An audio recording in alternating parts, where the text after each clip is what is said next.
Good morning, everyone. This is an exciting time. Welcome to the Rose Center Fellowship Peer Exchange panel presentation. Today is the culmination of an intensive on-site analysis of the development of affordable housing in our city by the 10 land use experts that you will see this morning on this stage. As part of the Salt Lake City's selection by the Rose Center for Public Leadership's prestigious year-long land use fellowship program, these planning, economic development, housing, and community revitalization experts from across the nation will provide Salt Lake City's public, private, and nonprofit sectors an informed framework for achieving our common development goals. As a basis for the recommendations and insights you are about to hear, these great minds have spent the past 3 days reviewing and assessing city regulations, processes, and plans related to housing, planning, and development, engaging with more than 50 community representatives, land and housing advocacy organizations, and individuals who work in private development, and experiencing our beautiful city firsthand through extensive walking tours of areas already embracing mixed scale and mixed income housing, such as the Central 9th neighborhood, and those ready to welcome such housing, as we have seen on the east side of our downtown. I would like to thank the University of Utah's Kempsey Gardner Policy Institute, who allowed us to use its beautiful space on South Temple during this panel visit. The city greatly values our partnership with the Policy Institute, and we very much appreciate their support this week. I also would like to acknowledge my fellowship team, which is sitting here on the front row. Nick Norris from Salt Lake City's planning, who is our Salt Lake City Planning Director.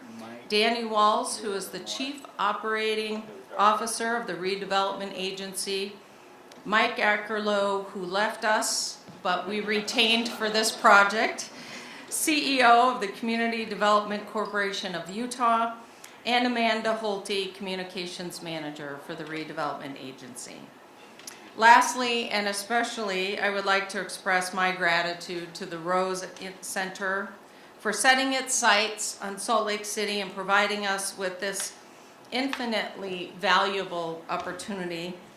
It is an immense honor to be working with an organization that so greatly values the responsible creation of cities that provide livability and opportunity for all residents. The Rose Center water bottle sits on my desk every day as a reminder of what is truly possible when diverse people come together and share their experience and their backgrounds and their expertise. And you come in a united way to affect change. So thank you for your time. Thank you for partnering with us. Thank you for selecting us. And we are thrilled to see what comes of today.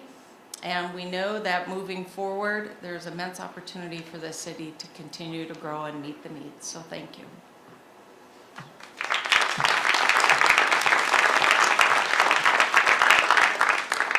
Thank you so much, Madam Mayor. Really appreciate your hospitality and leadership in this effort. And I want to acknowledge that. And I also want to acknowledge Councilmember Kitchen for joining us and for spending some time with the visitors from town yesterday to give us your insights on this area as well.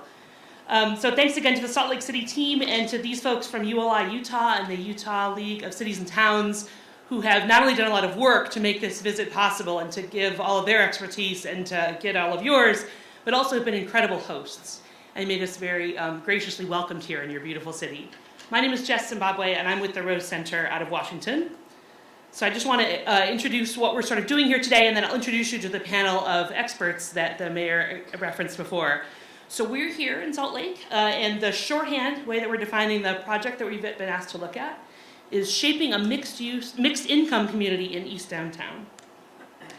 So the Rose Center was founded by this gentleman, Daniel Rose, who is a developer, real estate developer out of New York.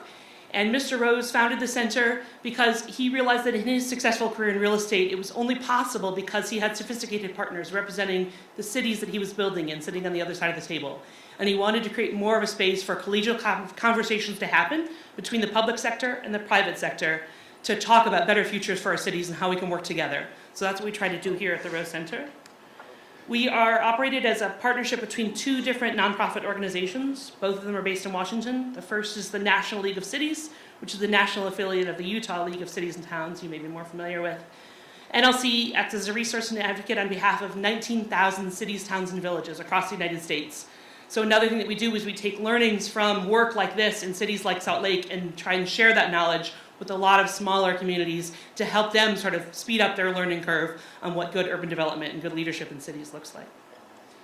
And the other organization that we work with as a part of is the Urban Land Institute, which is a 501c3 supported by some 40,000 individual members in real estate and land use. They're developers, they're attorneys, they're architects, planners, financiers, accountants, planners, public officials, academics who represent the big tent of folks who've come together under our mission of the sustainable use of land and the building of thriving places around the world. So the Rose Center does a number of different types of programs. We do some policy and practice forums on topics of current interest at the intersection of public and private interest in land use and real estate. We have several educational opportunities for public officials to learn more about land use and real estate development in a safe space and in a safe environment. But the flagship program that we run is this Daniel Rose Fellowship, which is a year-long program where we work with 4 cities at a time for a year. And each mayor who's invited to participate in the fellowship then fields a team of 3 other individuals, senior folks from his or her land use team. And then there's a project manager for each team as well, which is Amanda here in the Salt Lake team. And then that cohort of fellows works together for a year-long program of peer-to-peer learning from ULI member experts in the private sector, like the folks you'll hear from today, and high-level engagement with both the National League of Cities and the Urban Land Institute. So we did a study tour to Toronto to see some of the successful development projects there, and some of the Salt Lake team was a part of that. So this is a photograph of when we did some work in Honolulu. So I just want to remind you that even in sort of like paradise, they have lousy public official meeting rooms, public official meeting rooms, and they have lousy pastries at their meetings, right? So all of that still applies.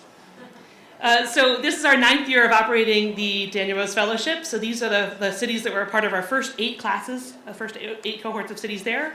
And then the current cohort that includes Salt Lake also includes Columbus, Ohio, Richmond, Virginia, and Tucson, Arizona. So this visit that we are here as a part of is a week-long visit that falls about a third of the way into their year-long fellowship experience. So we've recruited a team of national, in this case even international experts, to give some advice and some initial observations to the Salt Lake team and some initial recommendations. And this is maybe the most fun part, is that they get to assign the city some homework at the very end, the last slide. Get your photos ready. People always like to take a picture of the slide of the homework that's assigned to the Salt Lake team. But the Salt Lake team will be joining their 3 peer cities in about another 6 weeks. And all of the cities will be coming back together to discuss the recommendations they received and their initial attempts to try and implement some of those recommendations. So it's a little bit of a cyclical effort. This is the panel of folks that we have in town, and I will introduce them. So we have 2 co-chairs. The panel today is co-chaired by Nolan Leinhart with CGF Architects out of Portland, Oregon, and Molly McCabe with Hayden Tanner out of Big Fork, Montana. The rest of the panel, Anna Halibert, who's out of Miami, a planner and a former planning director of Miami. Russell Caney, who's Enterprise Community Partners out of Illinois. Christopher Kurz, who's Linden Associates, a developer in Baltimore, Maryland. Carolyn Laurie, who's with Planning and Development Services in the city of Tucson, Arizona, and one of the peer fellows from Tucson. Mark Noskowitz, who's with Goodman's LP, an attorney out of Toronto. Steve Shoney, who's with the Department of Development in Columbus, Ohio, another peer fellow. Bob Seidel, the Deputy Chief Administrative Officer of Operations in the Mayor's Office in Richmond, Virginia, and another Rose Fellow. And Molly Urbina with Urbina Strategies out of Denver, Colorado. So thank you all for being here. It's a pleasure to have you, and I'm going to introduce the co-chairs to kick off the panel's presentation. Molly and Nolan.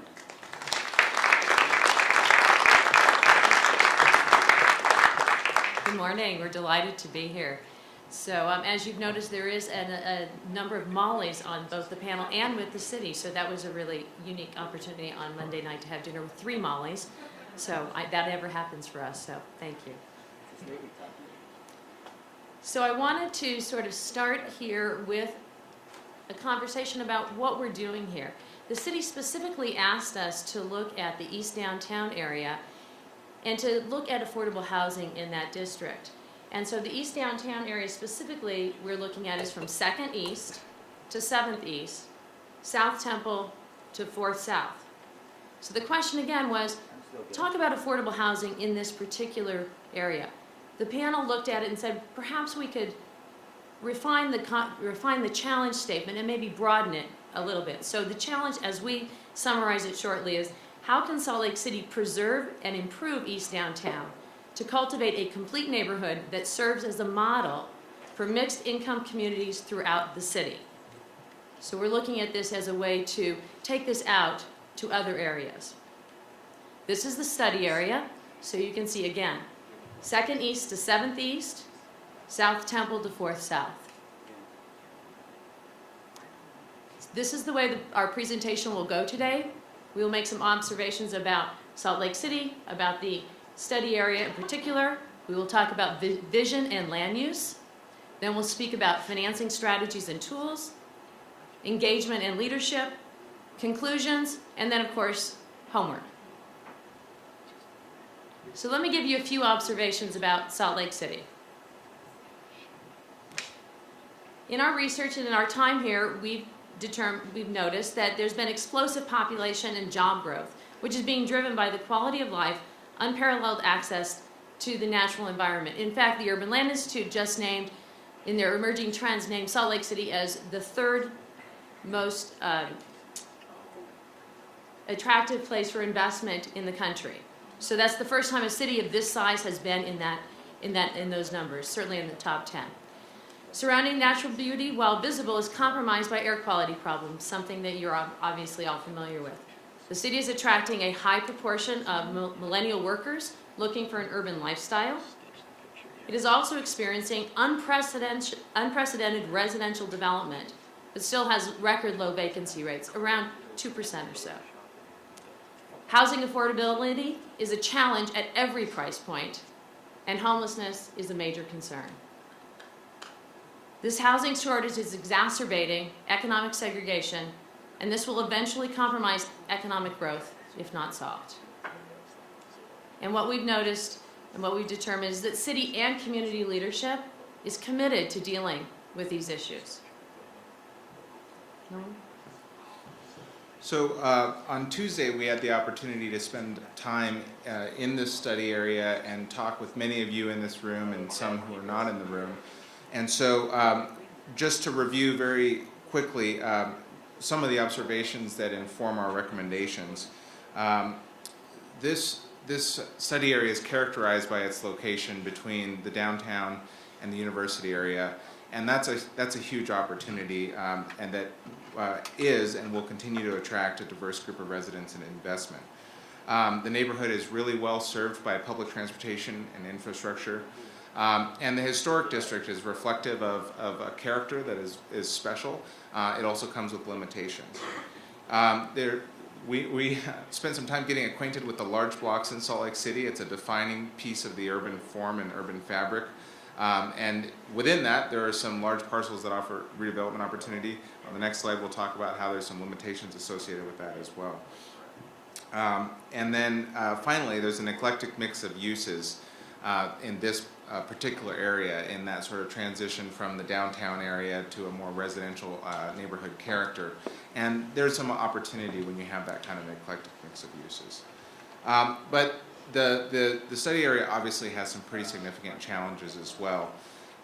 The block size and the irregular parcels make it pretty difficult to have big catalytic development, and requires quite a lot of work to do property aggregation. The neighborhood seems like there are well-defined areas to the west and well-defined areas to the east, but no particular well-defined places within this study area that constitute a heart or a center or a main corridor that people think of when they think of this area. And then a lack of continuity, right? Buildings from several different eras with different kinds of urban form and ways of engaging the public realm, creating just a general lack of continuity and coherence. Clearly, a lack of parks and community facilities. We saw that and we heard that very clearly. And then vacant properties, both vacant pieces of property as well as vacant buildings that detract from the streets they're on and potentially can be nuisances as well. We heard a lot about perceptions of personal safety. And while we understand that crime is declining in Salt Lake City and declining in the area, clearly if people don't feel safe, that's not good for those people, and it's not good for the employment and residential prospects of the area. We were pretty interested to learn that there wasn't a lot of engagement between the city and the university. And for a lot of us where we work, those kinds of partnerships are really critical to engaging the parts of a city around a university. And so that was something we highlighted as a challenge. And then finally, it seemed like one question that was raised at the end of the day on Tuesday was, who speaks for this exact area, this neighborhood? And we weren't able to answer that question. And so it seemed like there was a lack of organized neighborhood stewardship and engagement for this area, even though maybe around it there were some more clear voices. So we're going to talk quickly about the big picture idea that we have, and then some of our colleagues will come up and talk a little bit more about the details. So the question we asked is, what would we like this study area to be, and what can it be? Clearly, it's a special and unique circumstance. This is your most urban residential district in the city, it seems, and the proximity to downtown means that it's really well located to opportunity, employment opportunity. The proximity to the university means it's very well located to educational opportunity, and those can be very special places, both university adjacent neighborhoods as well as downtown adjacent neighborhoods. They both draw energy from your business district or your educational district, and it's pretty rare to have both at the same time. But at the root of it, and this was in the earlier slide that Jess showed, we think there's an incredible opportunity to create a mixed income community, and it's a good place for it. There's already 70% of renters, which makes them particularly vulnerable to displacement as this neighborhood redevelops. Median income is below city average, but it's well served by transit. It does have strong access to opportunity, and there's market rate development momentum that we can potentially harness. So what does that mean to create a mixed income community? It probably means preserving a lot of the naturally occurring affordable housing that already exists. We think that it would be valuable to conduct a vulnerability assessment to try to understand how do we make sure that the people who are in the study area are not displaced, and then develop and incentivize new housing construction that's affordable across the income spectrum, and then allow and promote a range of building and unit types that exists to some degree today, and you'd want to continue to do that. I'll talk about heritage. And we keep on the imagine, and the photographs you'll see next is a little bit southeast from here in Miami. So now transport yourself. It's about preserving heritage, and we heard a lot about that, about the history of what makes it and what's important to you as building the character that you would like to preserve. We would recommend on the incentivizing of the preservation of the contributing historic structures, not only the buildings, but the landscapes. Sorry. Go back. Can I go back? There you go. Sorry. Is the landscapes, the medians, which it was, as we were walking around, they were distinct. And I believe, and we heard some of the staff and how important that was in making your historic structures. So there should be a way where they can be not only preserved, but even create. We believe that developing the clear guidelines for new construction within the historic district. And that one, there's 2 bullets on that. It's not only on the historic structures that already exist, but as the buildings that will go adjacent to the historic structures. These guidelines should be developed in order for you to be able to have projects that can coexist while maintaining that character and that fabric that you so much desire. And cultural heritage and history, that's the people. This is own character and identity. And this photograph was picked, and I'll go to the next slide, but it's important because you do have a lot, as we do, places where you might have a hard surface, and sometimes you think if it's not open space, if it's not built yet, what do we do? Those places, the one that I just showed you, is a private property. It was not developed. It was the city allowed them to have activated with a restaurant. It came in and out. It was like, if you will, a pop-up.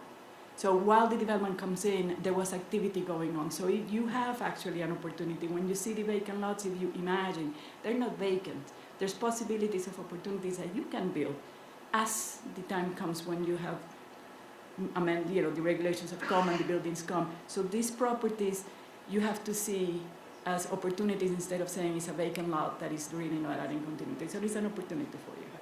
And it would build on the cultural and the historical character, because you can have, at this point, the one that I showed, it was a dining. It could be an art festival. It could be a gathering of a daytime or a nighttime. We were showed on the identity of neighborhood and sub-areas, we were showed what you call 2, 3, 4, 5, which could be the center, which actually you have the activity already going on the ground level. Is active habitable space. It was, you have the above, you have the, so that could be the center. If you start saying, where do we create, where's the there, as one of the slides on the beginning said. It's an opportunity for branding. It's an opportunity to, the wayfinding. It's when you go to a place, how do you locate yourself? This could be the center, and you have the gateways already, so you have the pieces in place. I don't know what the 2, 3, 4, 5 block is. The 2, 3, 4 is on the avenues in the 200, 300, 400, 500. And if you looked at your map, it's interesting because it is actually bounded by the numbers. So when we were shown that area, it was some of your peers called it 2, 3, 4, 5, which when we looked at the map, it just happened to be bounded, a property bounded by the 200, 300, 400, and 500. So we gave it that.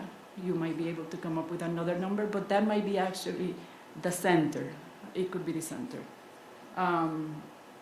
The same as creating, as I just explained, the open space, the public realm amenities. We heard, and you were kind of questioning, parks, plazas, open space. It could be that it might happen within the new development, but again, it can happen with what you have today that is private, that is hard surface. You can have, you have opportunities there to increase the open space network that you have. You have beautiful mountains. You have beautiful, it's just how do you bring it in and make it part of that.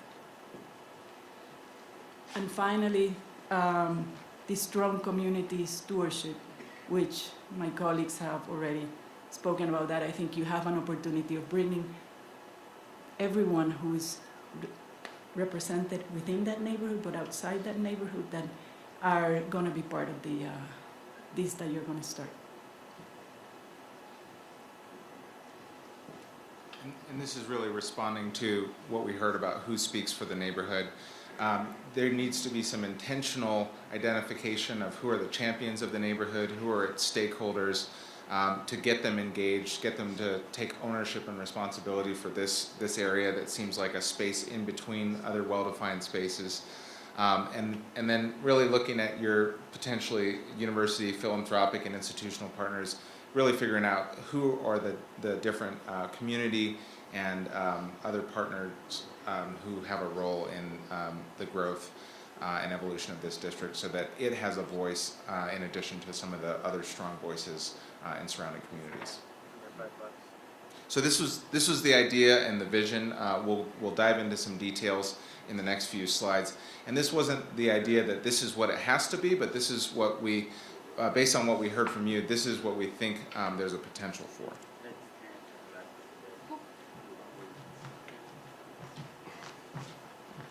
Hi, so Carol and I are going to talk about some zoning strategies. I'm from Toronto. I guess that makes me the international expert. I'm not sure. I'm not sure I've ever been called an international expert before. It's one of the many reasons I've been pleased to be in Salt Lake City this week. The main reason is the hospitality and beauty of the city. So in terms of the zoning approach, first suggestion we have is to reduce and simplify your zoning categories and expand the form-based approach to the entire district. We think the zoning oops, now what have I done? Now I've lost it.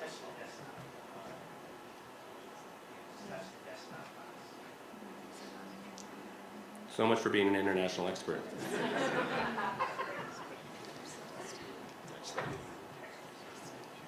We think the zoning categories can and should permit and encourage a mix of residential and commercial uses throughout the district. One of the cities that these Rose Fellows visited was Toronto in a very cold and snowy week in December.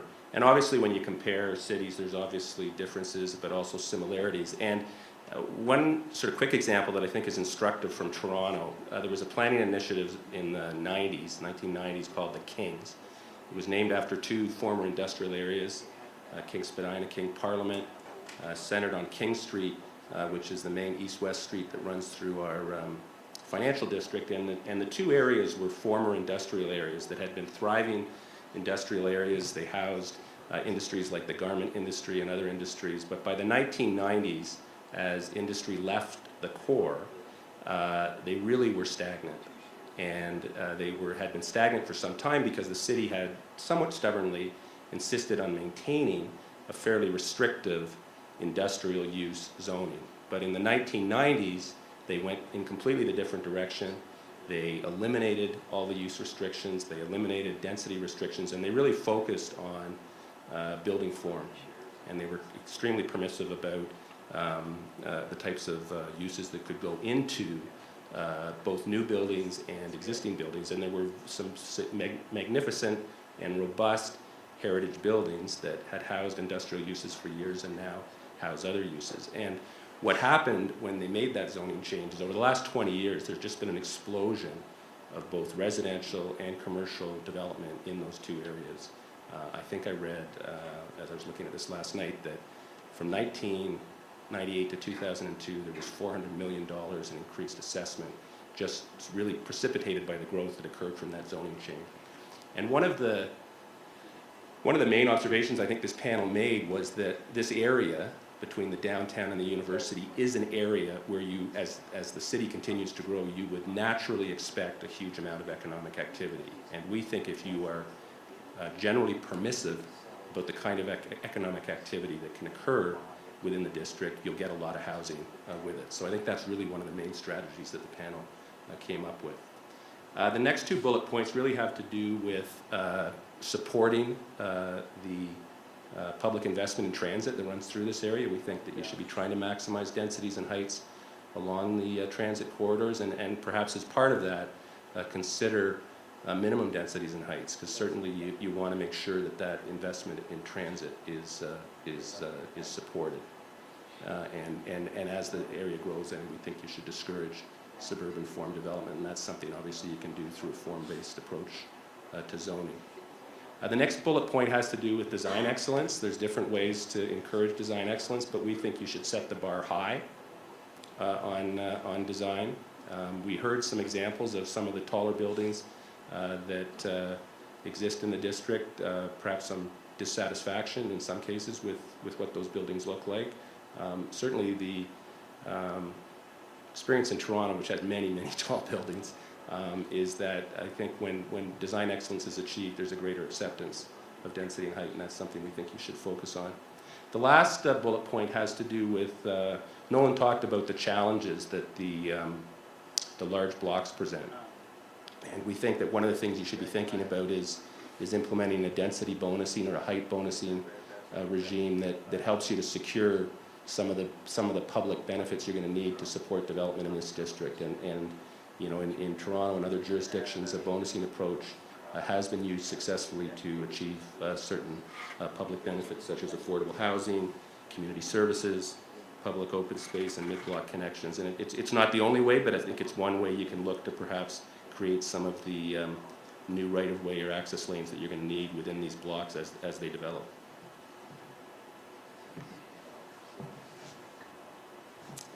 During our first tour of the city and introduction to the area, we were really struck by the historic fabric in the neighborhoods. Some of these housing and apartment complexes were absolutely beautiful and really create the spine of the neighborhood.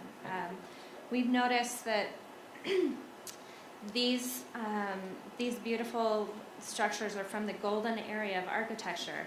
Most of these are pre and post-war and really reflect some of the opulency that you had in your city, and which I believe allowed the architects to really design what they wanted to design and not be hindered by, funding source issues that sometimes we see today in our communities.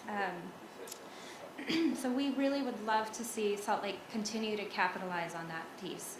You have some substantial historic districts in your area already, and we heard from the historic communities that they felt that those were being managed in a way that facilitated proper redevelopment in the areas, if that was happening adjacent to the structures, but really did protect and use them as a showcase. We felt that that was a pretty substantial win for your community and something you should all be very proud of. Another thing that was really obvious to us is that during this time period of architecture when these structures were developed, there was a lot of thought and consideration given to the human scale aspect, and it almost creates a form-based code, if not. And I would suggest that when you work on that project to continue building on your form-based code, to just go back and take a look at these structures and see how they're interacting with the streetscape. Have a feel for the appropriate kind of massing and setbacks from the street. Those are big wins for you. You have the feel here, so continue to capitalize on that. Another piece that we noticed with these structures is that they're in various kind of stages of maintenance. And I would say that that's pretty common throughout the Southwest. In my city, Tucson, we have some examples of the same kind of height, but we have nowhere near the material types that you have here. They've obviously lasted the time here, and your weather changes haven't really deteriorated the materials too much. We saw some of that, but overall those are good choices. So think about including those in your form-based code as well. They seem to work well here. Another piece that we were all really struck by was the spectrum of affordability that these historic structures allow for.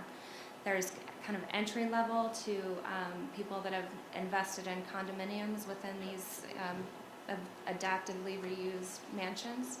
Continue that. It works. We see the prices in this area were pretty dramatic in certain cases. Through our tour, we really only saw 2 parcels that were for sale. So there is some underlying kind of stability that I saw, and you should continue to build upon that with the kind of the town gown discussion that my colleague will have with you later. The next piece that I wanted to discuss with you was as a request from our fellows was adaptive reuse. This is something that we're seeing across the country and can be challenging on a couple of different ways. In my jurisdiction, it's really the combination between the zoning code and the change of occupancy to the building code. I understand that here that's not as much of a hurdle as it is in other communities. I would suggest that you capitalize on that. Create just some very simple, straight policy. I wouldn't suggest an ordinance in your case. Or if you do, ensure that it's something that overlays the entire city, so you don't want to just be stuck in one area. Look closely at your land use tables and decide how you can restructure those for this, perhaps through a determination that addresses all of the uses that you want to see, but excludes some of the nuisance items that you don't want to see. Let's say in a neighborhood situation, you may not want to have some heavy industrial, but light industrial uses might be helpful. You also may want to include some kind of discussion on how to address liquor licenses in these areas, and perhaps create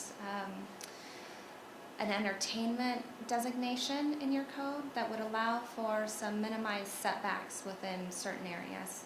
Of course, you always want to protect your sensitive uses, schools, churches, playgrounds, but perhaps it's appropriate adjacent to certain higher intensity residential properties.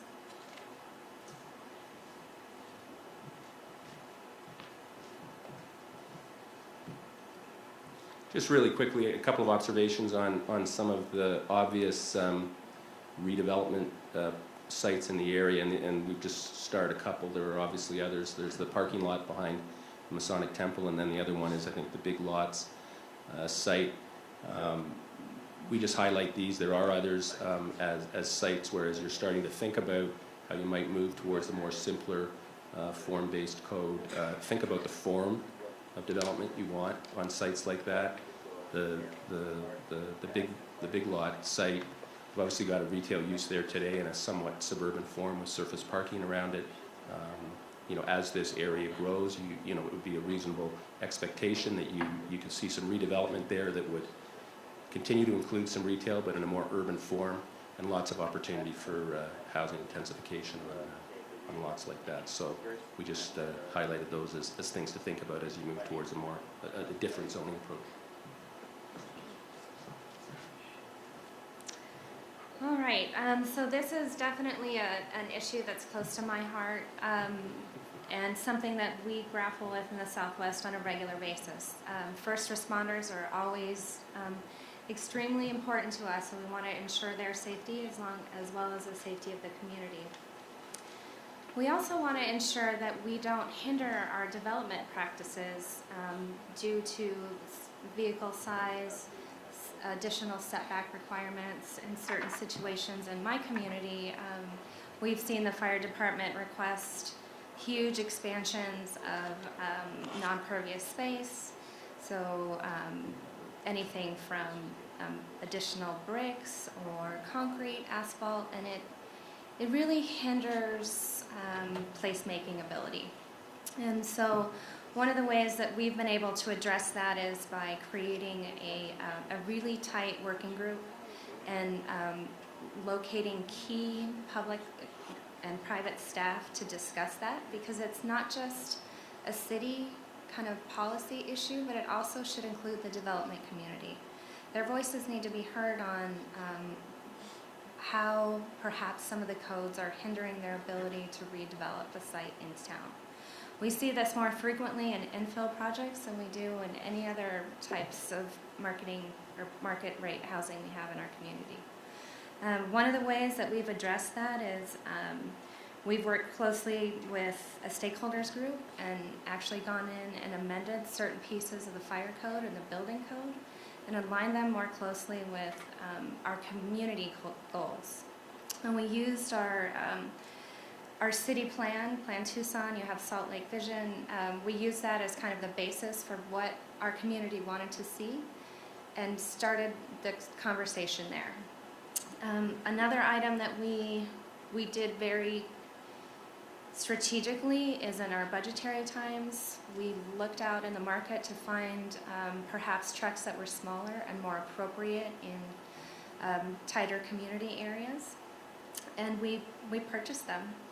And we had specific drivers that were able to come in and kind of negotiate the downtown areas and the barrios to make sure that they were safe, their $500,000 trucks were safe, but they were also able to reach the locations within the blocks that they needed to.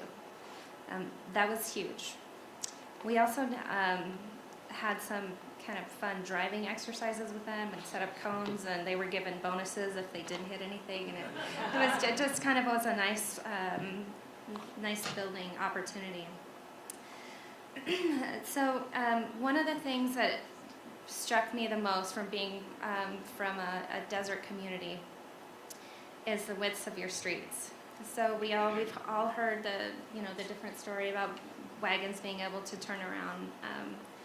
So I noticed that the need for setbacks here is probably not as necessary as in other communities, because you have this huge expansion. You have direct sight lines to all of your beautiful mountain ranges down these corridors. Pull your buildings up. Work with the fire department to identify locations that are safe for them to stop in the right of way, but also facilitate a way that you can do this properly. Talk to your development community.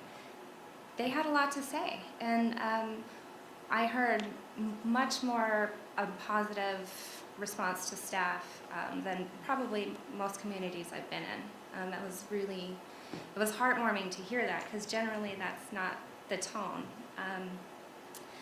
And then, another suggestion is that you have someone from the fire department that actually comes in and reviews with your zoning and engineering staff on a regular basis. I don't know if that would be a round table recommendation, or for us, we actually included them in our department and gave him, Harvey is his name, a permanent space at our review counter. And that has not only facilitated the development process in a way that I wouldn't have been able to describe 3 years ago, but it's also changed the internal dynamics between the departments. And they seem to, it's a cooperative discussion. And then that's really the key to these codes, right? Because we're all hindered by a code, and we all kind of believe in our code. I'm a planning nerd. That's what I am.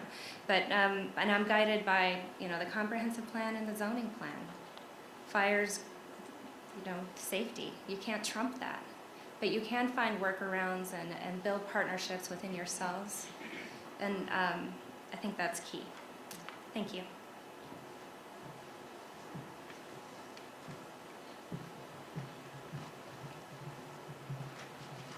Good morning. I'm Steve Shoney. I'm with the City of Columbus. I'm very excited to be here. I'm also a little nervous because our city's up next. Nick is coming, and I just want to make sure, since Nick is coming and going to be doing this in 2 weeks in my city, I want to compliment how very brilliant he is, and actually what a quite handsome man he is. So just remember that when you're standing up and doing this in 2 weeks in Columbus. All right, let's see if I can not do what Mark did and completely blow this up. All right, great.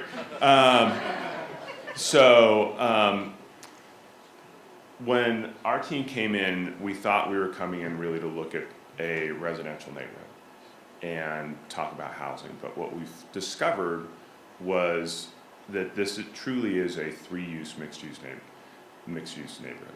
You have office, you have residential, and you have a fair amount of commercial retail. And the great thing about that, combined with where this is located, is it presents you with the opportunity to really leverage those other two uses to fund your greater priority that we heard, which is your housing. So that's what we're going to talk a little bit about. This picture here is the Short North District in Columbus, looking north from, or looking to the north from the south. This is actually not our downtown. Campus is, I'm sorry for those of you who are recording, but I'm going to step out from behind the microphone. OSU is right about there.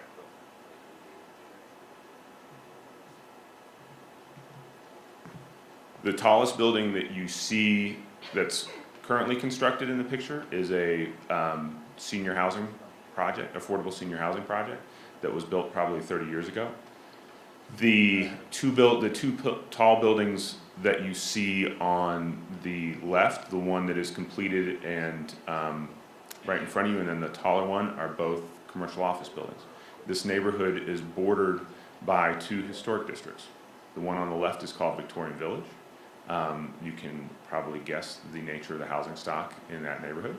And the one to the right is called Italian Village, a little smaller scale, a little bit more. It's actually, Vic Village is similar to what you see up on Temple, and what you see in Italian Village is similar to kind of what you would see throughout the rest of this neighborhood. I put this up here to show that what we're talking about really does have the opportunity to happen in a tasteful, historically respectful way that leverages everything you have. By the way, all this office development you're seeing, if somebody can point out the streetcar line and the transit line in this street where we're able to achieve this kind of density, please let me know. I'd love to see it someday, but we don't have it yet because we're Columbus. Couple things that we're going to run through in our presentation. One of the things that we found was if you are able to focus on correctly doing office in this neighborhood, it does give you the opportunity to create jobs, create opportunities for employment, but just as importantly, really leverage some financial resources that you have the tools in place already, and frankly, you have the team in place to be able to leverage to do what you need to do to create affordable housing in mixed income neighborhoods. The other thing I do want to point out, we're going to run through some models that I think show some pretty dramatic opportunities. You can't just simply take that model and assume that's success. You're going to have to make some investment up front to seed that success. Whether it's RDA or whatever institution you want to use, you're going to need to set up some resources at the outset to be able to acquire the land, to be able to foster the first few projects, to really get this off the ground. So, using office to fund housing. This is 500 looking south at the wonderful office product that's already in the neighborhood. That was facetious. But it is there. And you have a corridor not on 400 south. And every time I say the streets, I'm sorry if I sound like I'm presenting them as a question, because it is a question to make sure I've got it right. We're still figuring that part out. I think a great extra credit problem for any child like in 5th grade in their math class would be to figure out how many 2, 3, 4, 5 blocks you have in the city.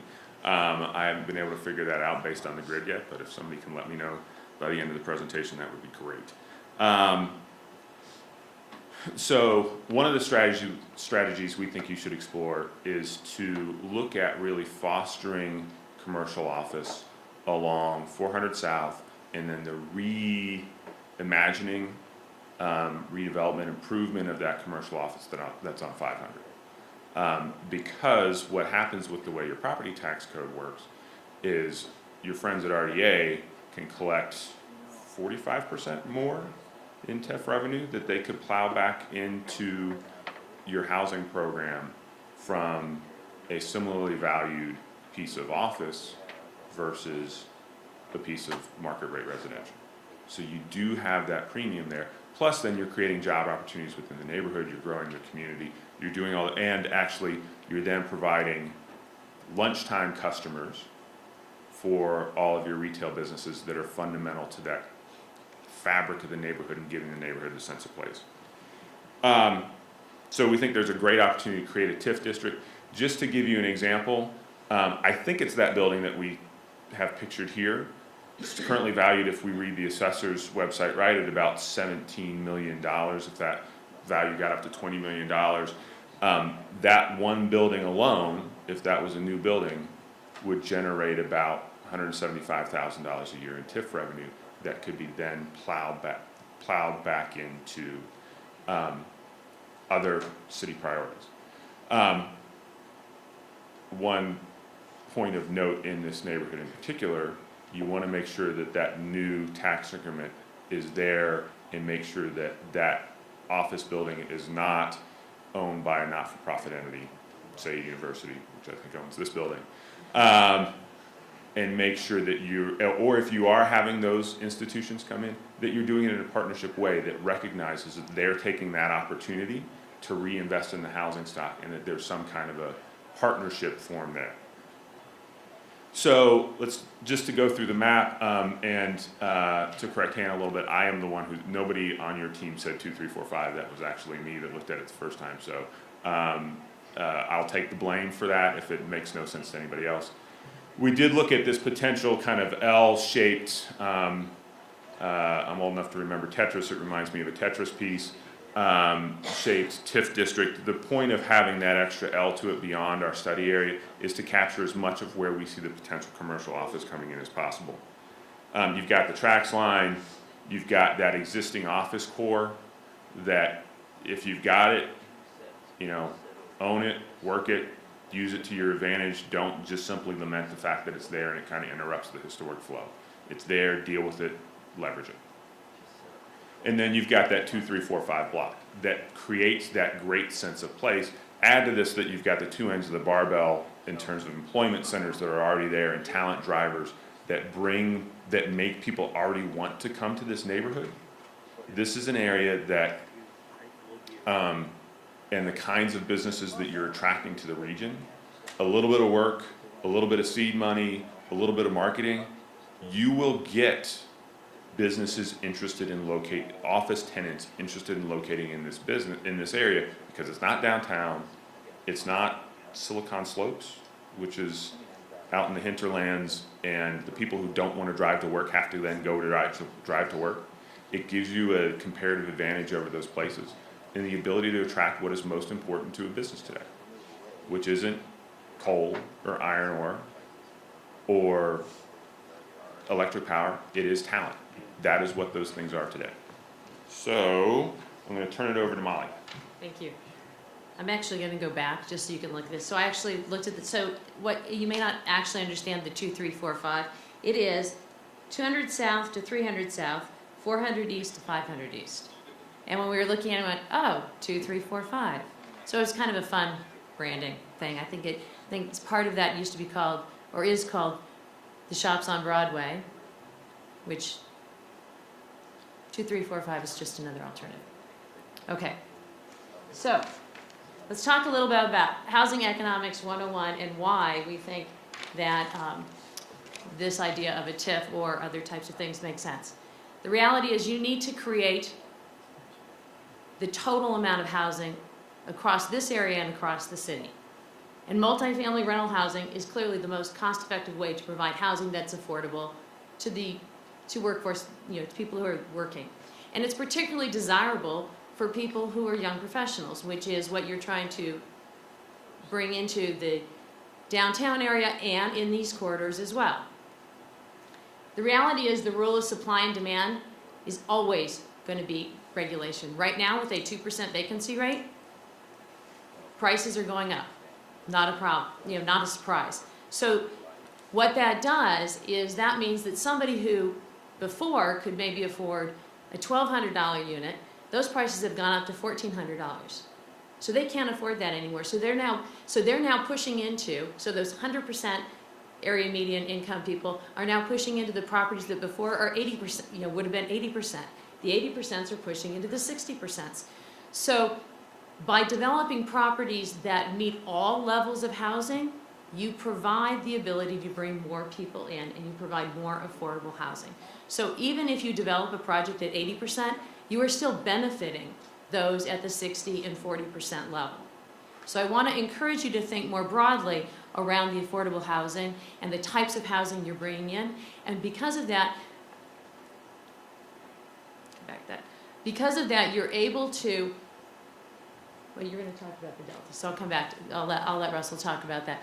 But by you're reducing the amount of subsidy you need to bring into an 80% project, or a different way of financing it. So if you take, for example, $175,000 of tax increment and you put it into the Housing Trust Fund, you can then leverage that into maybe that 20% need for an 80%, which provides housing down the road. So let me look at a little bit of some of the non-monetary levers, some of the easy things that you currently have available to you. And one of the things that was really striking to me when we looked at some of the research that came and some of the work that you've already done with your affordable housing work, the Blue Ribbon Panel and so forth, staff and the team that worked on that, unbelievable, great work. I just really want to say kudos. You guys came up with all sorts of ideas. So this is certainly not an exhaustive list. I think in many ways you may probably already have the exhaustive list. But a lot of these things are relatively simple to implement. They don't require a lot of funding. So strategies that you can use if you have a project that says that it meets a high quality standard, as we talked about earlier on the design standards, for any project that's willing to commit to making some percentage of their property affordable. So it doesn't have to be 100%, or you don't have to have a 60% or a 40% AMA project. What if only 20% of the units are at that level? So if you have a project that's willing to that, maybe do density bonuses. Some other things that you can do that are non-monetary levers to drive this area. Shorten the demo process for some of the projects that are out there that look like this. One of the things that Anna talked about, and make it more transparent. One of the things that Anna talked about was transfer development rights on historic buildings. So one of the things that she's seen in her neighborhoods, which she talked about, was in these historic neighborhoods, they did density But they took historic buildings and they said, if you fix up these buildings, you can sell your development rights over that to somebody else. So again, keeping within the character of the neighborhood, that doesn't really cost you much. That's just a change in how you look at things. Reduce parking requirements. And then change the economics of neglect. One of the things that I really found interesting from working with Steve on this project was Steve was talking about the city of Sandusky, Ohio. And in Sandusky, Ohio, what they do is they look at buildings, say for example this one, and they recognize that blight does not just happen to one building, it impacts the entire neighborhood. And so if you have a property, say like this one behind the scenes here, you require the owner of that property, say if there's a fire or something else, the owner of the property has to come in and have an inspection. They meet with, say, the fire marshal or whomever, and that happens, say 2 or 3 months after it happens if there hasn't been any change. If they don't meet with that inspector, there's a fine. Then that shift goes to, they meet once a month, or they have to come in once a month. Maybe then they have to come up in every 2 weeks because they aren't actually doing anything. Then they have to come every week. Then it's every day. And they require an owner's rep to show up. If that person does not show up, there's a fine. All those fines add up and are attached to the tax lien. At some point, it will be too costly to leave this property looking like this. I mean, the reality is that to a developer, time is money.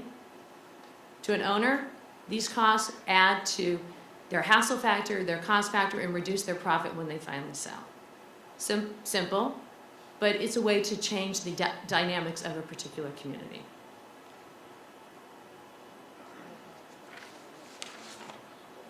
So again, going back to that blue ribbon study and all the work that you did, we wanted to sort of take a look at the private sector. We wanted to take a look at the local control opportunities that you had, as opposed to looking at specifically some 4% or 9% type of projects. What can you do locally to incentivize some other things? And you really are already have many of these things. You have, again, a staff that understands this. I would really rely on them. They have the skills and ability to analyze this and to identify which of these factors are the most effective for a particular neighborhood. We talked about the TIFs. We recognize that might take a little bit longer. Some of these other things, the density bonuses, a tax abatement, depending on the density and what you might do. Again, opportunities that you can do locally. Linkage fees, impact waivers. Impact fees are sort of an interesting mixed bag because, they're great when times are good, but they're not so good when times are bad. So you want to sort of think about how those are. Fast track approvals, which you're already doing in some cases. One thing I want to highlight here, which is, you're already doing the co-location of affordable housing with the renovation of those public facilities in the, the Violin Commons, that old public safety building. Great way to partner with your private sector, public sector. And then one last thing I want to note is the opportunity zones. This is something that is brand new. It came in with the tax bill that was passed, the federal tax bill that was passed in January, whenever it was passed. And those allow for private capital, unrealized capital gains, to go into census tracts that have been identified as opportunity zones. In the state of Utah, well, in the United States, those designations had to have been made by yesterday, March 21st, or each governor had to actually extend it by 1 month. In the state of Utah, the governor did extend that. It is unclear to me, as of this morning, whether or not they have identified any particular census tract. I would suggest to the staff and the fellows to make an effort to call the governor's office and find out this particular tract, given the economics of it, should be one of the census tracts that qualifies. So make sure it's one of the census tracts that gets identified, because it allows for all sorts of interesting capital to come in here in a fairly unrestricted way. Yes. So I, during the week, felt maybe a little bit out of water, only from the standpoint that I'm not a planner and I'm not an architect, and I have been involved in affordable housing for a long time. So I look through a developer's eyes often, because I'm often talking to them about financing and different sources and capital resources that may be available to them on a local basis, state basis, a federal basis, and how to access that capital. And many times these are developers that are market rate driven, and they're looking at really trying to get into a market where there are demands and pressures for 30% AMI units, 40%, 50%, 60%, 80%, or even permanent supportive housing. So a community that provides choices for their residents is a strong community. I've always believed that. I've seen it happen all across the country. You know you have a housing gap in Salt Lake City. Most communities do. In kind of the down and dirty of looking at just what fair market rents happen to be, they're typically updated many times from information that's available on a national basis from Housing Urban Development, people that have vouchers, access to vouchers. Those fair market rents apply to them, but many times those fair market rents are not catching up to where the market is going. The market is going and very dynamic in this community, and are often going much higher. So you have a gap. So that's one way to look at the gap. And I think you understand your gap here. This slide is a little bit messy, but I think the key here is that, again, looking at the kind of the spectrum, the income bands across the city, and who is looking to live and or work in East Downtown. And I think the one thing that you always want to keep in mind, we throw around the 60% area median income and these different income levels, they all relate to employment and to people in the East Downtown and to people that are working in Salt Lake City. So we just took a stab at some of these salary ranges as far as who would be affected and who potentially would be living in East Downtown, and also some of their professions. And as you look at some of these professions, these are all people working and you depend on for many, many things, and for a very vibrant business community, and just for workforce housing and just for some essential services within Salt Lake City. So just using an example and going back to Stephen's premise that you can drive housing and investment in housing by local tools, particularly with office and the creation of office space. Here's an example that we just threw out as creating 1,000 units of housing. And again, looking at mixed use housing so that you're not having all affordable in one particular building or area. So we took an example of 20% of the housing being at 80% AMI. And what would the difference be, the gap be between market rent and what is affordable at that income range, and then just projected it out over a year, and then projected it out over 200 units. And as you can see, a TIF value, one or two new Class A buildings could help fund that strategy. So with that, we'll invite our colleagues for the next session.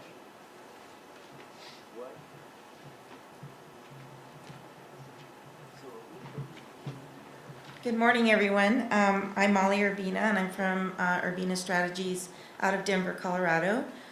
Before my previous position, I worked with the City and County of Denver through their zoning code update to form-based zoning, as well as the rezoning for the entire city and mapping the entire city. So that was a big endeavor that we took on.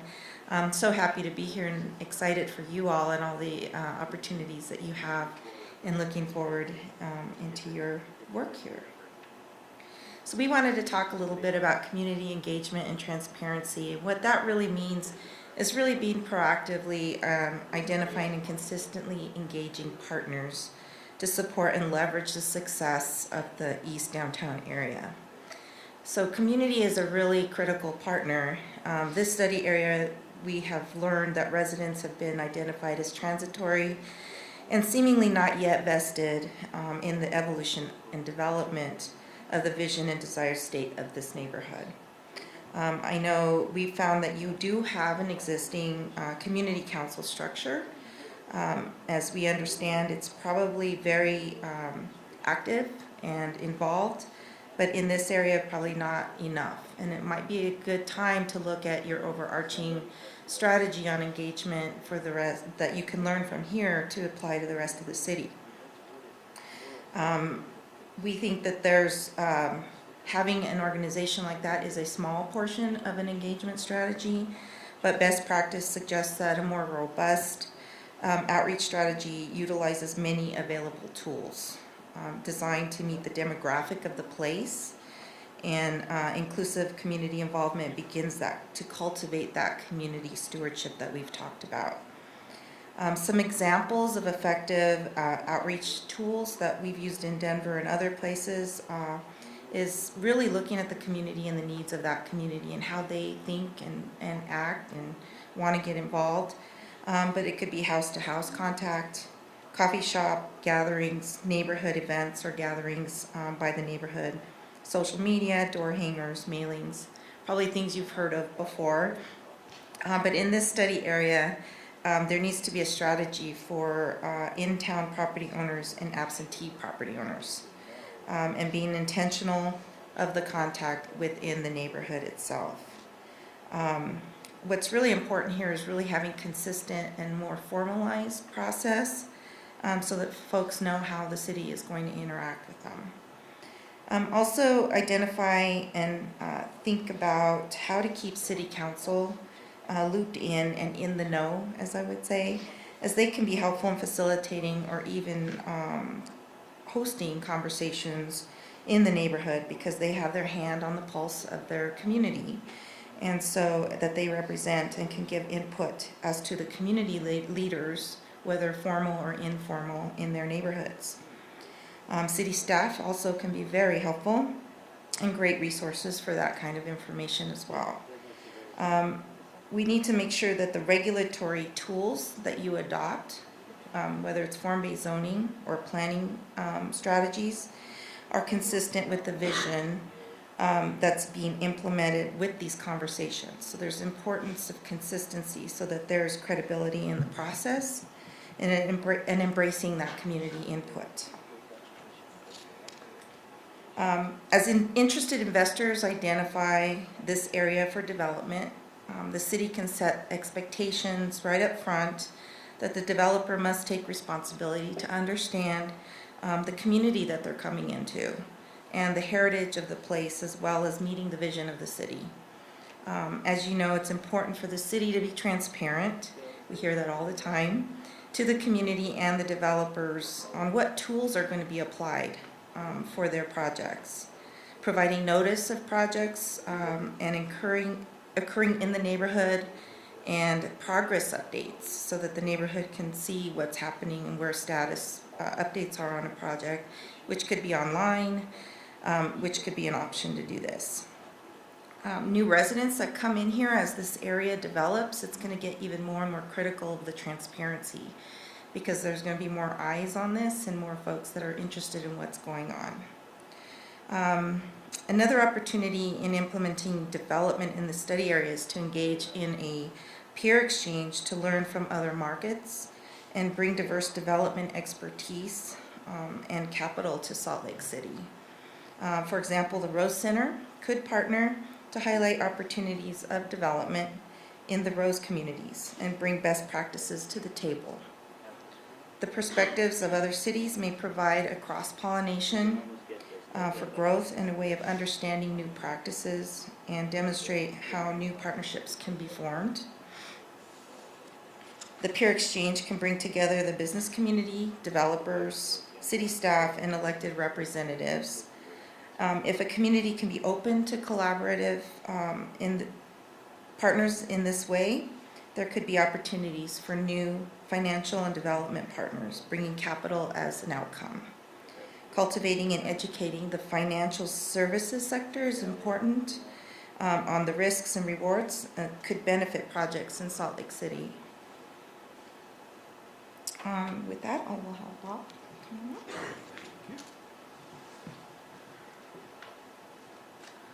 So partnership and university. How many times have we said university today, or gown? You know, picking up on the theme a little bit here, aren't you?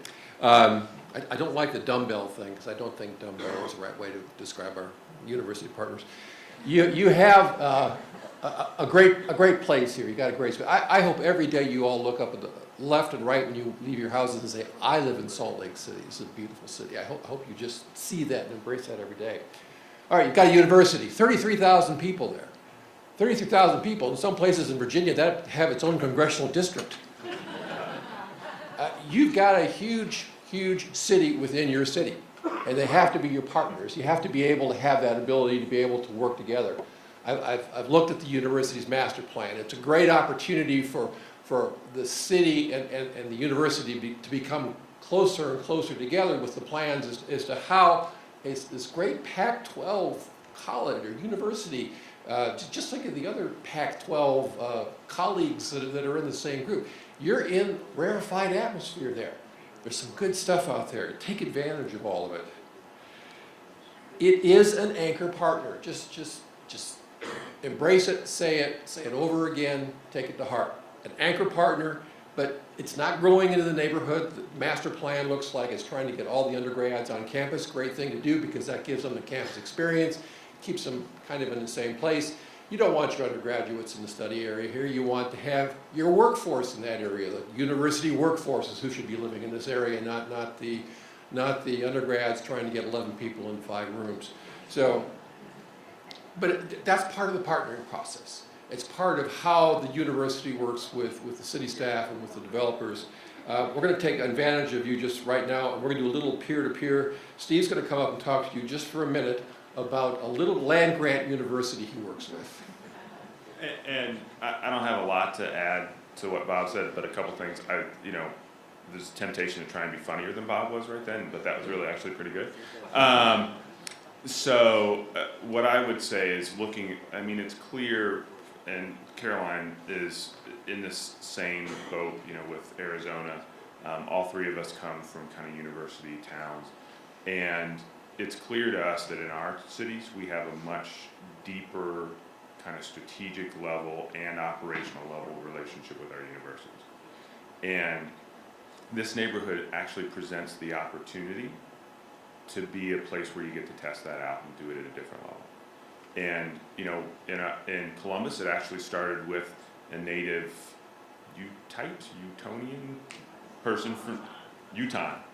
I actually did not know that was I had never heard that word.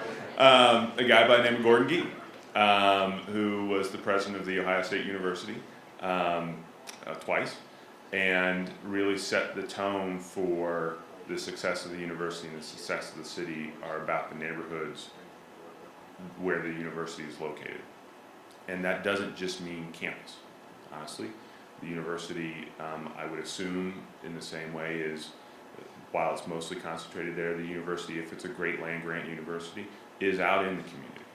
And so having those conversations at a really deep strategic level are really important. It always takes a first place to try and do that. I think this neighborhood presents a great opportunity to have this as that first place. For us in Columbus, it really was the area that I showed you before. It was how do we clean up the Short North? The Short North, everything that you saw, that great streetscape, 20 years ago, that had one of the lowest per capita incomes in the city and was the home to a notorious drug gang called the Short North Posse. Before, the Short North was red light district drug activity. Today it's where we're doing commercial office, but we're still maintaining, we haven't done as great a job of it as I think you have the opportunity to do here, but it is still a mixed income neighborhood. You have the opportunity to avoid some of the mistakes that we made, but you got to do it in a partnership, and I think it's a great neighborhood to try and sort of foster that first partnership opportunity.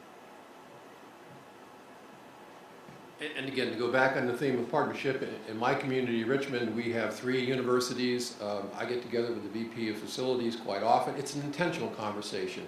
We talk about how the fabric of the communities between the institutions, whether it's the medical school, whether it's the educational campus, how we all work together to make sure that we have one major community that's understanding the needs and meeting those needs together in a cooperative manner.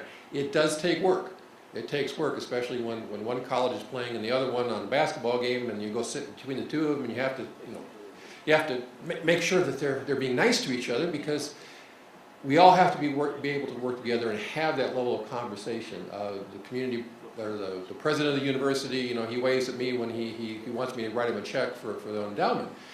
And that's not my role. My role is to be staff and talk with the facilities folks. to make sure that we're all on the same page and that we're always communicating. We understand what our needs are every year. And like again, we want to just close by saying this neighborhood is going to be great for the university workforce, because this is where they're going to be able to start their families and hopefully build their families in this neighborhood. I think it's going to be a great opportunity for you all. And with that, Chris is going to talk about leadership. Good morning. My name is Chris Kurz. I'm a real estate developer from Baltimore, Maryland. And like Mark, I probably have a noticeable accent that I don't realize that I have from living in Maryland for so long. Oftentimes, taking a look at a professional sports team gives us a lot of insights into leadership, stewardship, and these are insights that we can apply to our daily lives. And in this case, we're talking about land planning and real estate. So let's take a quick moment to take a look at your local team, the Utah Jazz. I'm assuming you all know the gentleman on the right-hand side of the slide. Okay. Whoops. I touched something. Okay.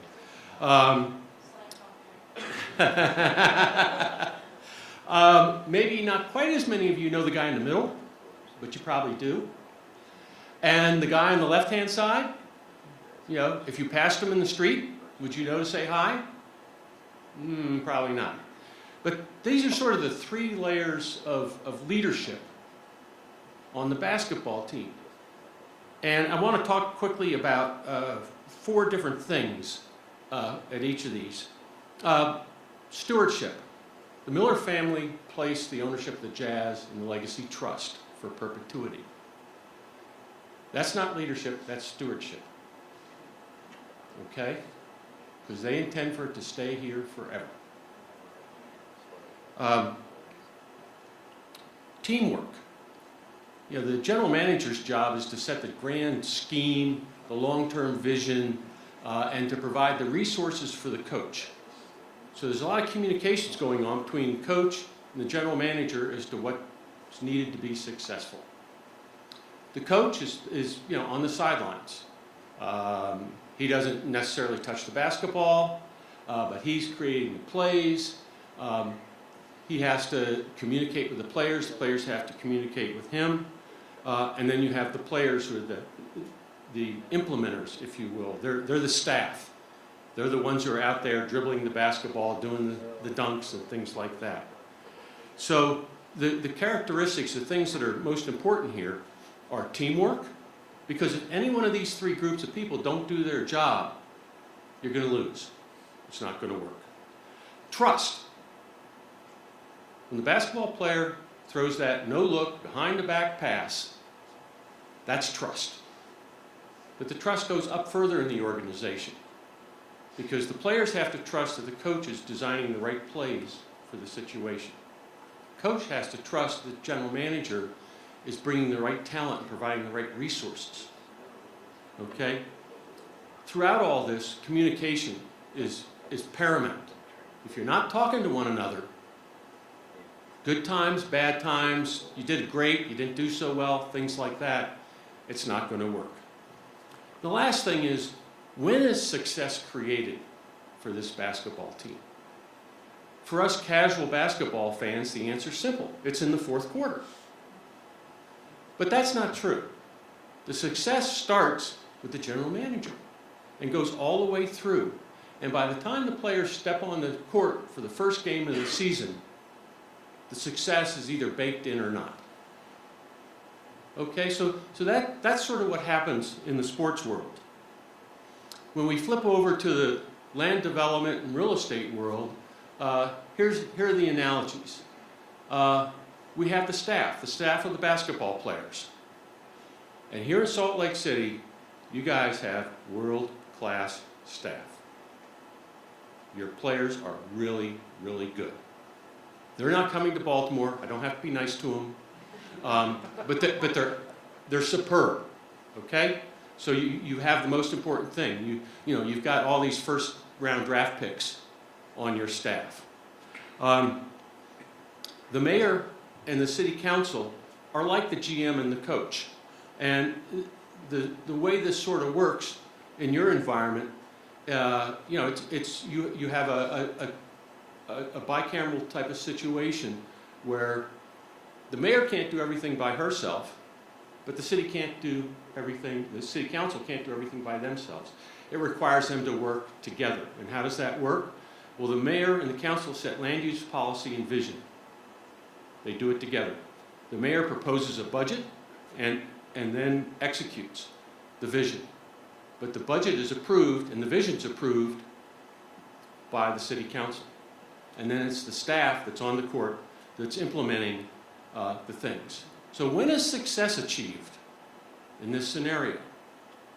To the casual observer, it's when the building goes under construction. But that's like saying it's in the fourth quarter. That's not when it happens. That's not when it's truly important. When it's truly important, when the leadership is most effective, is when you're creating the vision and setting the tools together.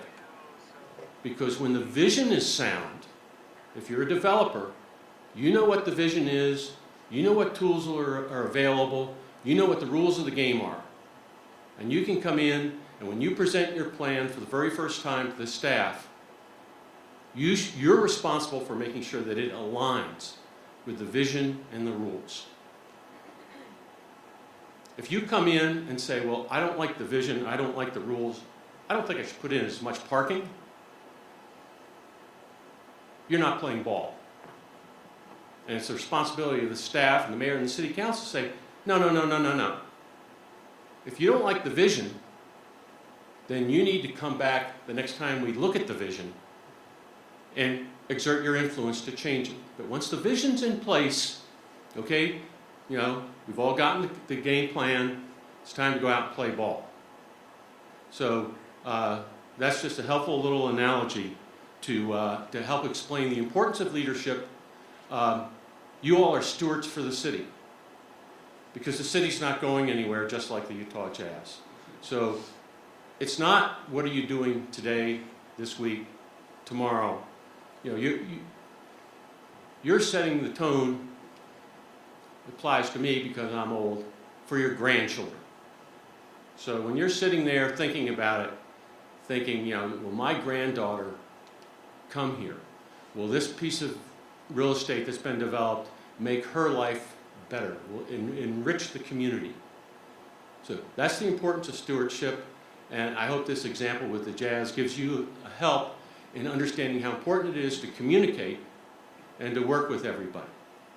Now bring Molly and Nolan back up to talk about conclusions and homework.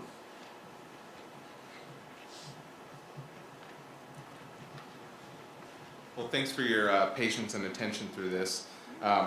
We've packed a lot in, and just want to summarize very quickly before we talk about the homework that we're going to give. At a very highest level, the vision is rooted in our belief that East Downtown can be a highly connected, mixed-income, mixed-use neighborhood.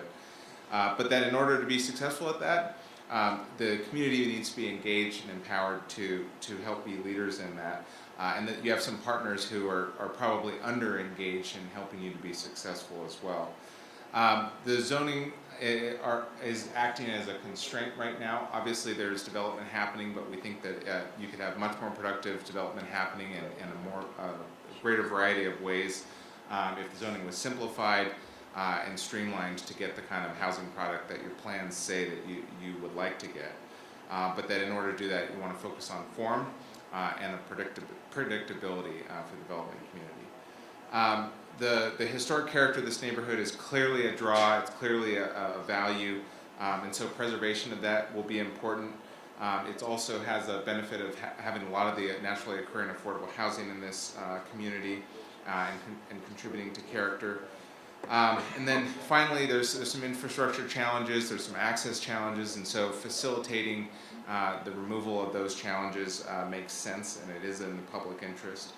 And then, this importance of looking at land use and housing strategy as being integral, and looking at how you leverage land use to finance your housing is critical.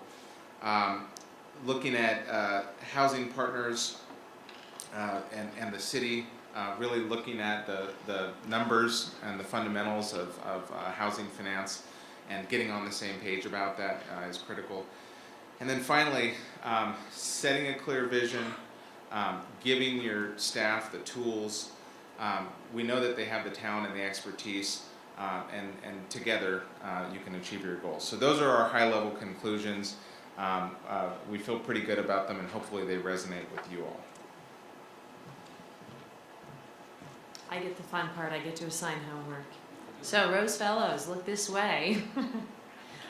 So what Jess said earlier is that we're about a third of the way into, or the Rose Fellows are about a third of the way into their year. So in May, they will come back. It'll be a 6-month time period. We're going to meet again in Detroit.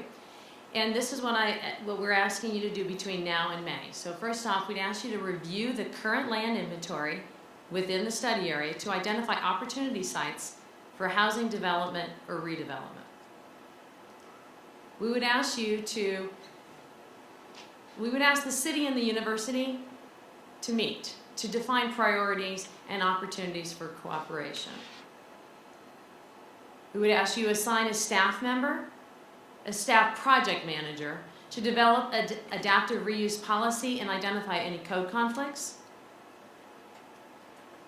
Going back to community engagement, you've done some outreach already, and so we'd ask you to analyze those outreach efforts already, that you've already done, what's worked, what hasn't worked, and prepare a plan to reach those underrepresented community members. And lastly, because we've talked a lot about you've talked a lot about the issues around clean air, one of the things we'd actually ask you to do is look at the study area and look at what metric you might be able to use that will improve as a result of the infill development in the study area. So our next check-in will be in Detroit on May 1st. So we will look forward to having that conversation. And then lastly, I really want you to remind everybody that we had the great opportunity to meet with so many people in this community. And thank you so much for your insight, your wisdom, your frank and candid conversations, because you know that all of your conversations were off the record, which is important because that way we get great feedback. I want to thank the community, the Rose Fellows, the mayor, city council. We've had a great week here. The hospitality is wonderful. And coming from another, western or, front range city up in Montana, I get it. We're great here, right? If you look out at mountains, how can you not be great? So with that, I would ask that the Rose Fellows and the panel team sort of turn around and come up. We'd like to have the Rose Fellows, the mayors, maybe reflect a little bit on what we've talked about before we open it up for questions with the audience. So turn your chairs around, we'll sit it that way.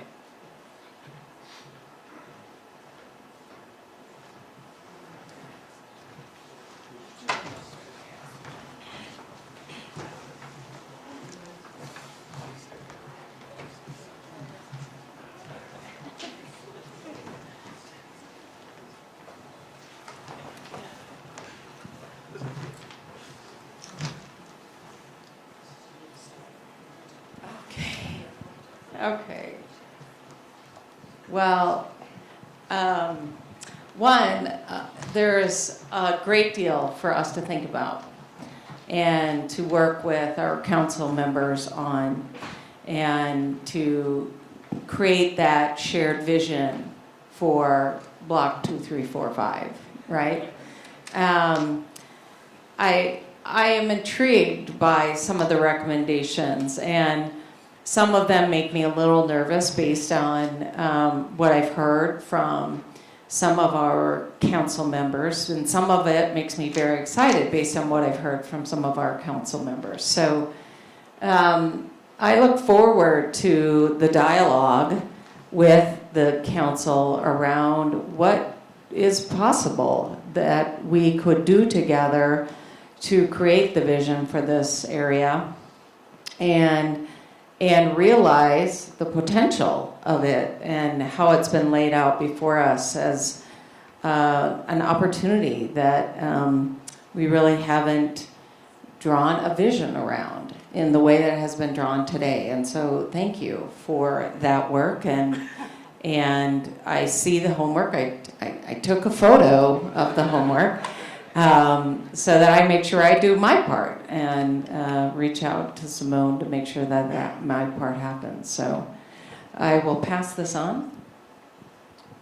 Okay. I think my immediate reflection on everything that was said really is about how at the planning division level we set our priorities, and we tend to get bogged down on the technical side of things, the real jargony stuff, and kind of nitpicking every little detail in our ordinance and what it means and how to apply it and all that stuff.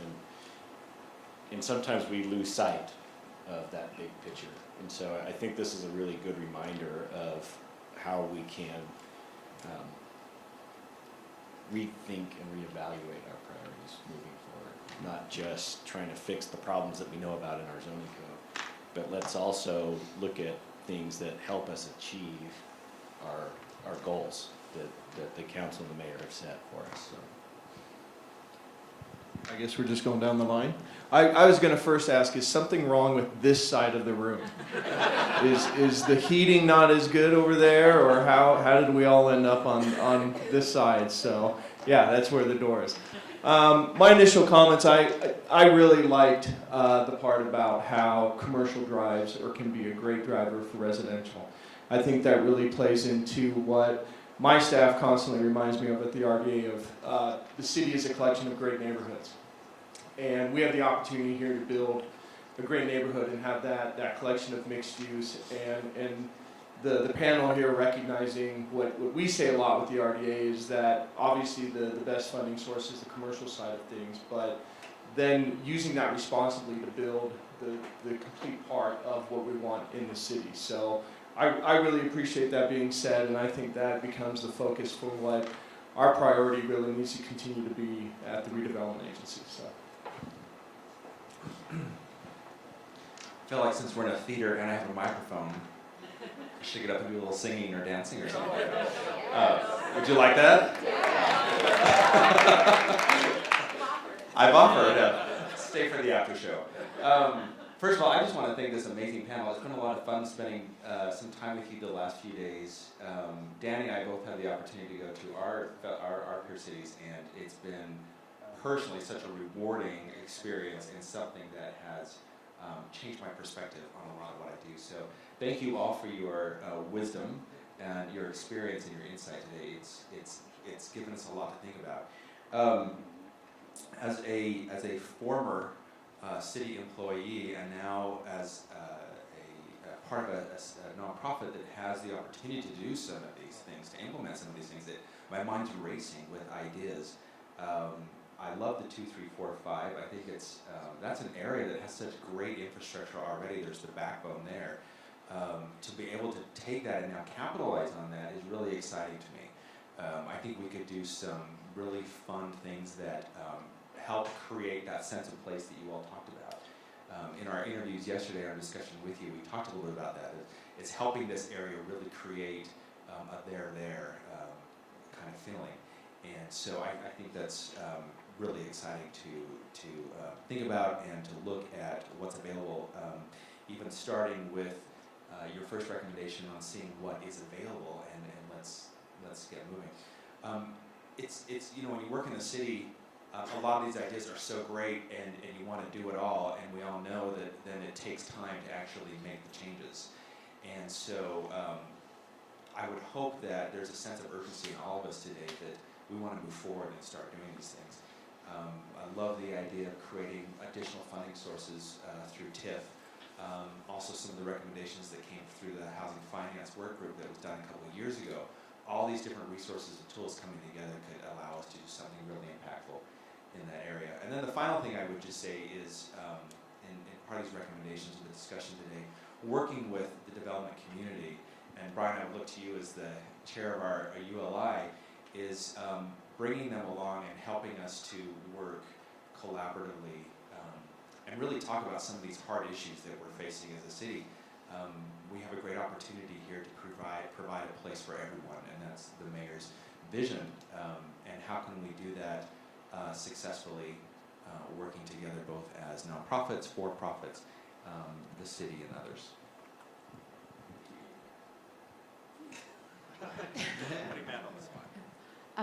May 1st seems like it's getting pretty close. We should get started on the homework right now so I can make the appropriate PowerPoints. Thanks.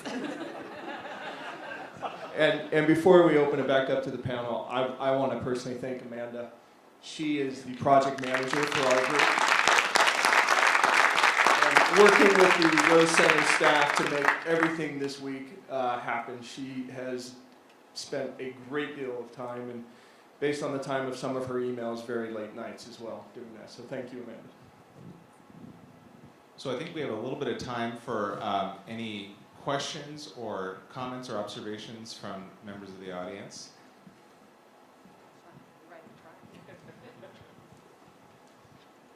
Good morning. My name is Derek Kitchen, and I serve on the City Council representing District 4. I think I know most folks here. Great presentation. I think the homework is fantastic. I'm looking forward to what the staff can come up with. One thing that comes to mind in this discussion is a concern, and that is staff time. You know, I know, you know, what's on your plate, Nick, in the planning department or division. I know what's on your plate, Danny. I know how understaffed you all are. So, you know, I'm seeing the call for a new RDA district, and I'm nervous for you. Although it's a fantastic idea. But to your point, Mike, about the sense of urgency, for me, I'm thinking we need to move quickly on land use and zoning. I didn't see it on the slide, but yesterday when I was sitting with these folks, we had an aerial map of all the zones in this neighborhood, and it was color-coded. And we saw 15 maybe, I don't know, there was, you know, a dozen or so different zones. And so I think simplifying the zoning is probably the lowest hanging fruit. And, you know, we have form-based code in the city that has expressed itself quite well.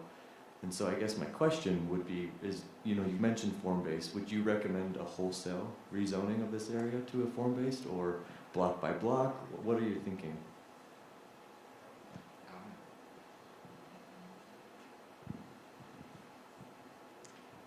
I'm from Miami, and we struggled with that decision for a little while. It was a decision that, do we take the whole city, or do we do just a portion of it? We recommended, and what we did was the whole city. We divided it in quadrants to be able to have the reach out that we're recommending, but we did it citywide.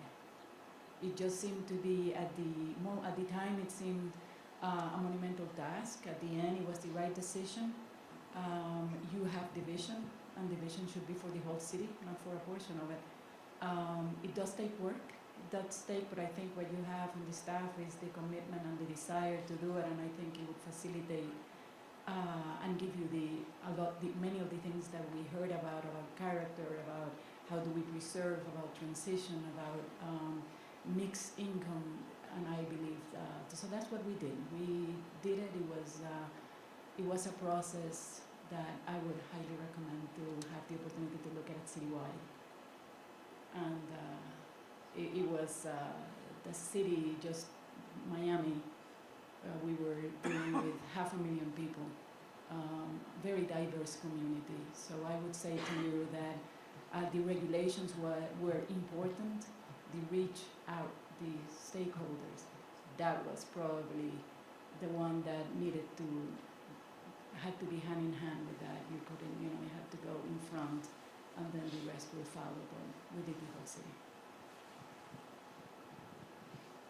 Hi, and so having a similar experience in Denver, we did a similar process. I echo everything Anna said as far as having a vision for the entire city. We took a slightly different approach where we took our Main Street corridor along Colfax Avenue for many miles. They had a lot of diversity there, and it was a really tough place because the parcels were different sizes. It was an economic driver, but it was failing because there wasn't clarity, and it was hard to have parking on some of those small portions or small parcels. So we did that first to kind of test out form-based zoning and see how far we could take it, and then start the education of the community. So it's a slightly different approach, but once we did that and we saw how it worked, we actually did the entire city, and would recommend that you do that wholesale, and that you also look at mapping. I mean, it was a very tough decision to say, okay, we're going to change the dictionary of how we do land use, but where are we going to put it? So you already have the outreach hopefully in place as you're going through the process, so you might as well think about how are you going to implement it, because there's a fine line from actually creating the definition and then how long it takes for you to actually put it on the ground. So it shows that you mean business, you want to facilitate land use and development, and you're open for business.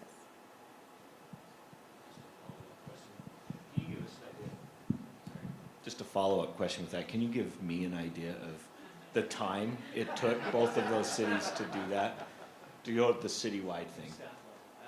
And Don't ask. So I'll just start. I think that we probably had similarities in our process, but we probably have some differences. For Denver, it took us about a year and a half to do the Main Street portions because we had to do a Main Street plan first to make sure that the zoning was the tool that was going to implement the plan. So once we got through that and we did the entire city, the whole process took us about 5 years. And it was a lot of planning. It was understanding our communities and how we were going to outreach. The biggest portion of that was the outreach. A lot of times when you are dealing with the commercial side, they're not at the table till they know how it's going to impact them. So that was also a challenge. But we got through it, and that's the embracing of that community outreach and that conversation. As far as staffing, we actually hired a consultant to help us, but I think we realized that we know our place best, and so we actually did a lot of the writing, a lot of the organizing, and the perspective of the outreach. Our consultant helped, though, kind of support us on the formatting and giving us advice about other places and where they've been. So we did have that kind of consulting and city staff partnership. But we also had a community task force. That was our zoning code task force that had representation of city council, planning commission, a lot of different folks kind of informing and helping to continue that public process. And then we had a neighborhood community outreach group, that task force that also met regularly. So all these things worked together and informed each other. So it wasn't an easy lift. So it's just going in eyes wide open and just embracing it and know you're going to get through it. It's possible that we've seen a lot of big cities do it. So, I'm Carolyn Laurie with the City of Tucson, Mayor, Councilman Kitchen. We took a different approach in our community, specifically because we were hit pretty hard by the recession, and it took us a long time to climb out of it. And one of the tools that we used was an overlay district. I'm sorry, Nick, I know it's not your favorite. But it would really streamline the development process. And what we did was we located an area, completed a streamlined rezoning. The staff did it internally. I used Dan, who's on our team, and also we had a land use attorney in our office who was pretty fantastic. And we looked through and simplified each of the we call them use-specific standards. I'm not quite sure what the language is in your code, but it's the allowed uses within each zone, and essentially just created a list that the community could support and rezone the area. It took us about 9 months.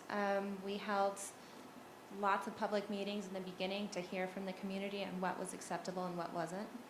And then once that was completed, we streamlined the development review process in that area. We added additional design review criteria. And most importantly, with the older areas, we lifted the requirement for full site engineering. So that in itself really just streamlined it. And time is money, we hear that over and over. And for us, we've seen it's a large area, it's 1,200 acres, but $200 million worth of reinvestment in 2.5 years. So that was our strategy. And I don't know if I mentioned, but we have about 7 planners on staff. So that was our way to address the reinvestment. I think we got to get another question from the audience, Sarana. Sure. Because not to add on the timing and everything, I think on the reach out, I think one part that was critical, and I'm mentioning it because we spoke about the stakeholders. Before the process started, we had stakeholder meetings with architects and community, with attorneys and community, so the common denominator was community, but we met with everyone that would be affected, and we heard from them. And then a lot of studies, I am certain the planning department has worked on them, so a lot of it was already kind of, you had the knowledge. But that was a critical part that I would say it was key to make an understanding of, and the community, the residents were always the common denominator in every single group, so it wasn't that we were just meeting with one group or another before we started. We even met with staff before we even started, because those were the people that were going to implement it. And the rest I won't go because we can go about how many years and how many times. But that was a key factor in order to have the buy-in and on the understanding and be able to anticipate the changes you're making is what you're going to hear before you make them. So I just wanted to, I'm sorry. Other questions from the audience Or comments? or comments? This is a comment and a question. And let me start with the question first.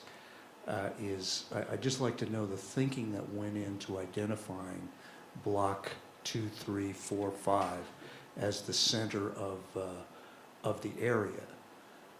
Because in my opinion, that will help solidify 200 South as the next great boulevard in Salt Lake City. It was two things. First, the catchy thing is that it's bordered by 2nd, 3rd, 4th, and 5th. That's simple and catchy. The second was that it actually did seem to be the block that had the most contiguous energy, active, engaging uses, and so there's already sort of some momentum on that block that didn't occur anywhere else in the study area. I think we have time for one or two more questions.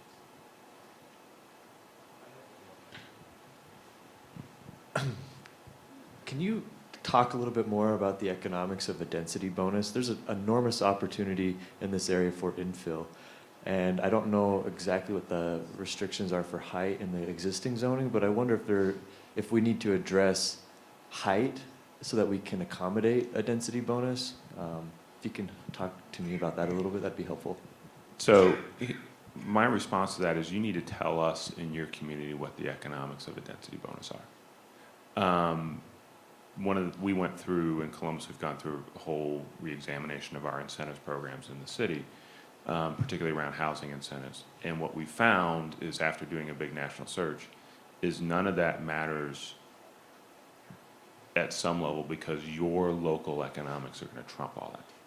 So one of the things that we found, and we didn't highlight it a lot in the recommendations, but I do want to bring it up, is there needs to be a common language around the economics. There needs to be a common understanding of the economics of housing development so that you understand for this market what you have the ability to buy with a density bonus.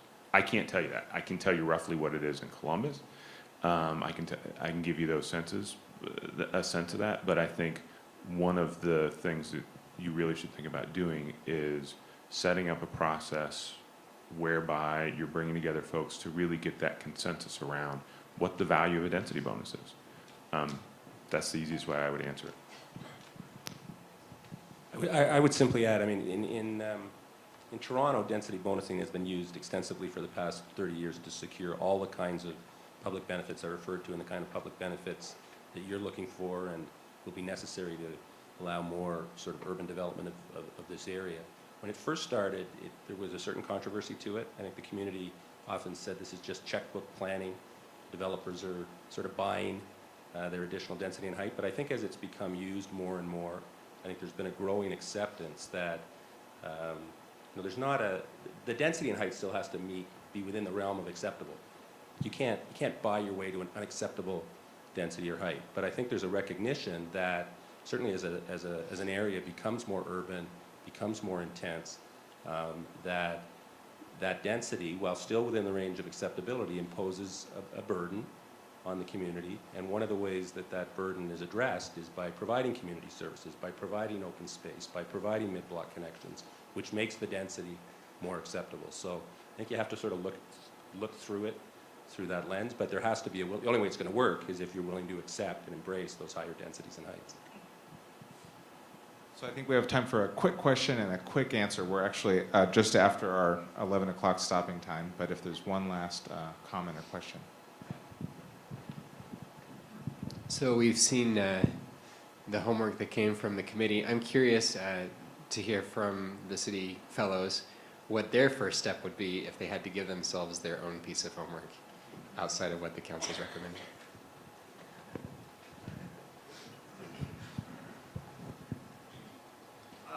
You're looking at me. I think you got the bulk of the work. You want to touch it first? So, I guess my initial response to your bulk of the work is what's new, right?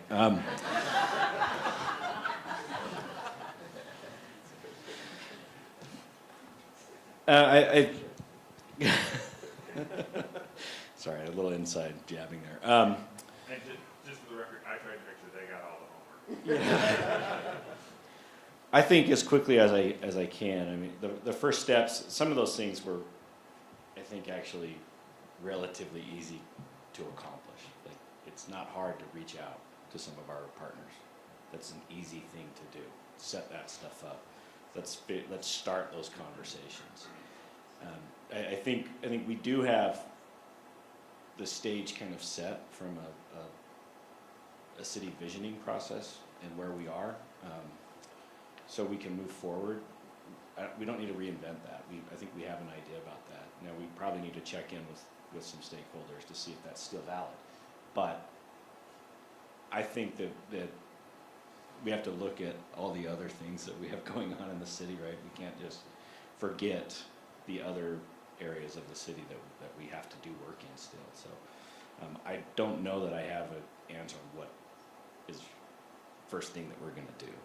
I'm going to sit down with my staff and the rest of this group and other city divisions and try to figure out what is it that we can do and what do we have the capacity to do, and then start to chart that out. I think the only thing I would probably add to that is I think one of the challenges in doing that homework is finding what that short and long-term approach is to accomplishing it.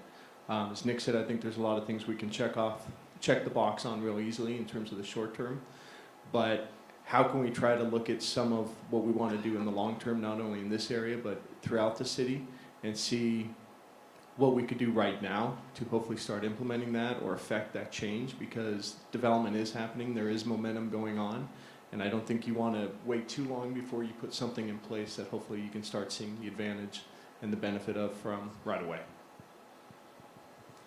The assessment of land opportunities there is pretty easy to do. So that's something that someone outside the city can do that, and looking at what's available and, wait, did I just volunteer myself? But that's something that's easy to do. I think the other thing is some outreach to the parties that are key in this. So I don't know if there's anyone here representing the Masonic Temple today.